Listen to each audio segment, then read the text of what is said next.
We spend our days on the front porch, reminiscing on the past and the days that we thought would last, singing the songs we grew old with, like Sweet Caroline, ain't that fine, lullabies for my sunshine. But morning will rise when I won't be there strong, and when that day comes, I'll wait for you. If you wait for me.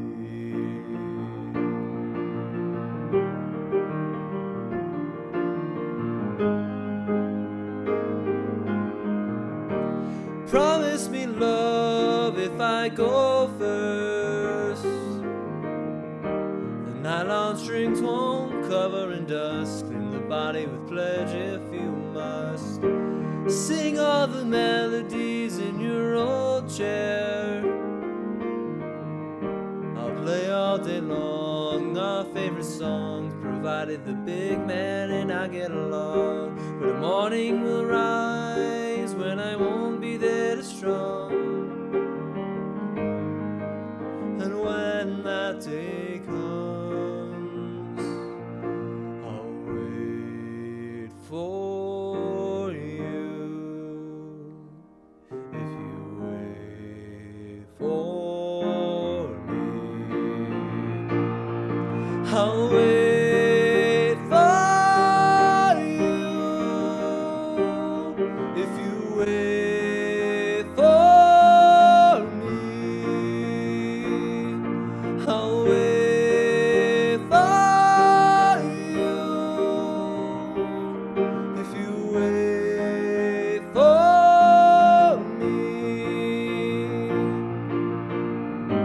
From the coffee shop to the clouds, we'll be singing nice and loud. We may be slightly out of key, backed by a cheap ukulele. The bee will carry on even after we're gone. I'll wait for you. If you wait for me, I'll wait for you. If you wait for me, I'll wait for you. If you wait for me, if I wait for you, if you wait for me.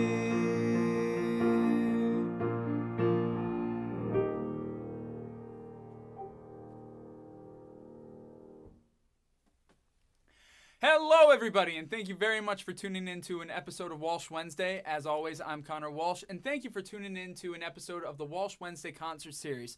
With me, I have a great friend and pianist, singer-songwriter, Alex Hitrick. Alex, thanks for coming on. Thank you for having me, sir. It's a pleasure. I'm glad that we finally were able to work this out. We've been trying for a while, but you're busy with a lot of stuff. I know that you got plenty going on school-wise, but you're in the band Hitrick and Brooks. You just released something with the group Eyeliner. What else do you do? You're an avid runner. You're constantly doing stuff with that. So lots of stuff. So yeah, schedule-wise, it's just now we're finally getting to it. But weekdays, courses and stuff, whatever, ensembles. Weekends, especially long runs. I don't know how many people know. Alyssa and I, we run a lot. We're training for our second full marathon this semester, with some halves along the way. And so weekends are pretty much shot because I'll be tired after a 15-mile long run or however long it'll be that weekend. So that'll be great. What else am I doing? So yeah, Eyeliner. Good stuff for that. Yeah, so you released the Eyeliner EP over winter break, and maybe could you just kind of tell us the process with all that, because it's a great homage to 80s rock music, and I think that you guys pulled it off very well. So could you describe the process to us? Yeah, so over break, the last week of break, our friend CJ was over. Incredible guy. You should go check him out. Photography, music, etc. He comes over. He got Clone Hero, and we downloaded Guitar Hero Rocks the 80s because he hadn't played it. And somehow we got onto the track of our mindset, hey, we could totally do 80s rock music. It's easy to pull off. It's just cheesy lyrics and hard rock metal. We could do it. So it was a joke, and then it led to, all right, let's actually do this thing, but we're going to go all out. So we got the rockers wigs, the sleeve tattoos. I remember when you posted on Facebook about needing all the rock gear. I was like, what is he doing? Oh, yeah. But I loved how it came out. Thank you. Yeah, no, it was great. We spent the whole week writing, producing, recording the whole EP, 5 songs, living the rock star life, waking up at 10 a.m. and then falling asleep at 1 a.m.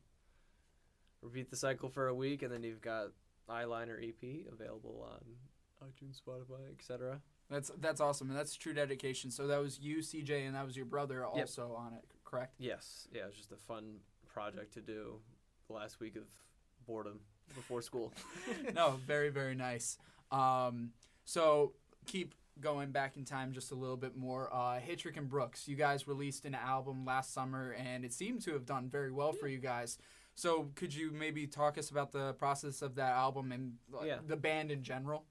So process of that album, we had been discussing just texting the group chat. I think we could do an album this summer. I think we could do it. And that was before we even had any equipment. Then I, got my Scarlett and nice mic, Logic Pro, and we just went to work this summer. There's some songs here and there, I probably wrote a melody for one of the songs 3 years ago, and now we finally used it. For the album itself, the summer we just cranked out 10 songs, and I even had Summertime Girl a little help with this guy named Connor Walsh. Helped me write the lyrics a little bit for that one. Oh, you had an incredible song as it was. I just spiced it up a little bit. Tiny bit. A little bit. So that was just a fun album to just get out there because we were known for all of our covers that we do 50s to now, which we love doing. We've been doing it the past 5 years live or so now, but we've been together since middle school doing music, but actually as a band for last 5 or so years live, and we decided to take it to a next level and do original music. So the album itself, there's so many inspirations.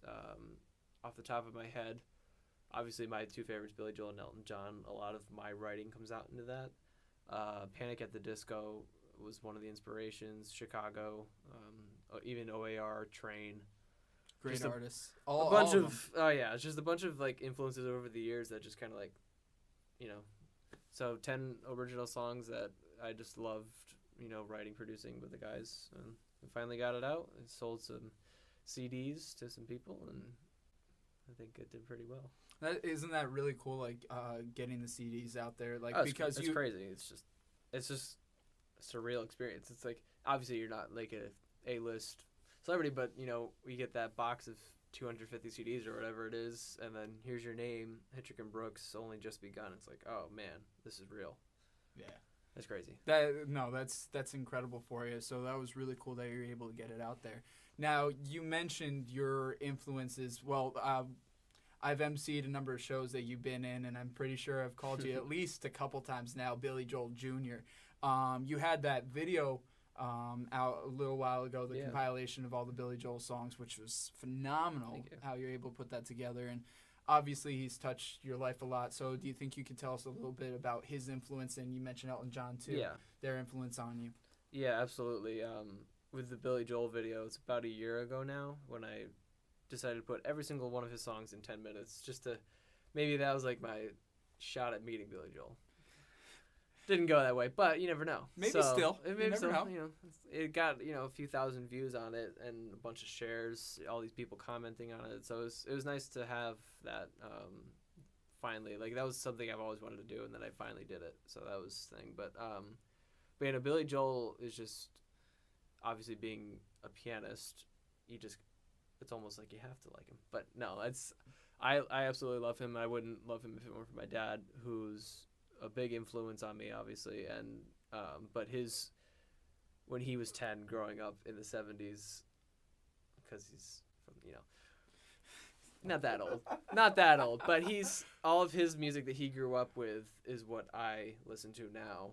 It's just, for me, it's like that's the music I love to like just dive into, all the 70s music, not disco all the time, but like that's the stereotypical 70s. I'm talking like rock 70s, like Billy Joel, Elton John, but then Queen, even like Zeppelin, just all these big bands like from the 70s that you don't really think 70s. So that's the kind of stuff that I just love to listen to, and everything is just a big influence on me. Stevie Wonder too. It's just all these 70s artists. I feel like over the years I've listened to, and it's in my brain, and now it's like, all right, that's my style, like combined with everything, make it my own. But yeah. One thing that I just want to point out to everybody, the way and the timing that you do things is incredible, because you put together the Eyeliner thing in a matter of a week, and it sounds very well produced. Thank you. With that Billy Joel video, if I remember correctly, you told me you did that in a day? Yeah, that was like, I woke up that one day, I'm like, I'm going to finally do it. I sat down for an hour or two, and I pulled up like all the songs in order from She's Got Away to his final song, Famous Last Words, like 114 songs or something like that. Wrote them in order, and then I figured out, okay, I'm going to get a little snippet from each song, and you're going to combine all of them. I wound up memorizing it accidentally because of all the takes and stuff, but it only took maybe 3 or 4 hours at most just to throw everything together and get it the way I wanted it to. But that like really speaks a lot to you. That's something would take normal people weeks.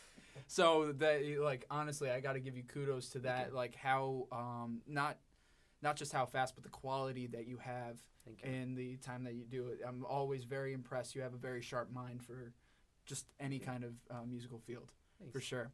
So so tell us, what's next for Alex Hitrick? What do we have to look forward to? Let's see. I've got just a bunch of ideas, boom, boom, boom, in my mind, but it's like when I'm trying to find the time to actually do them. The one piece I played is a piano condensed version, I guess, of an orchestral piece that I wrote that the St. Rose Orchestra will be playing in May.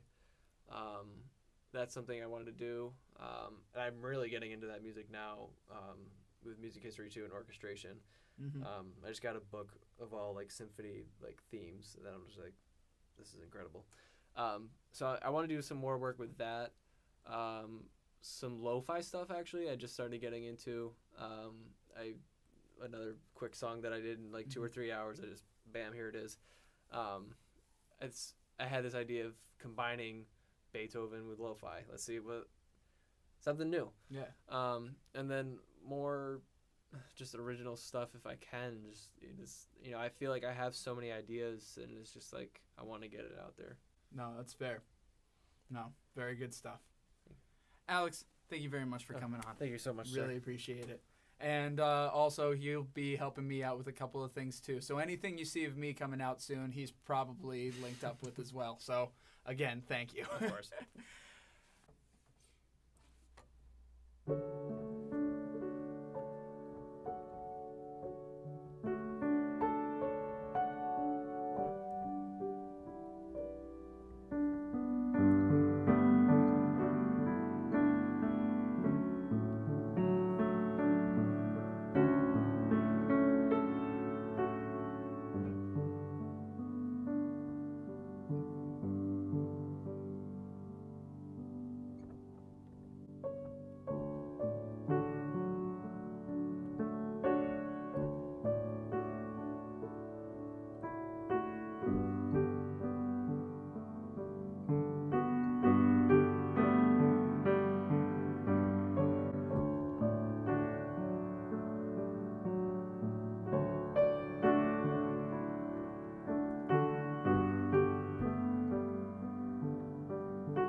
All right.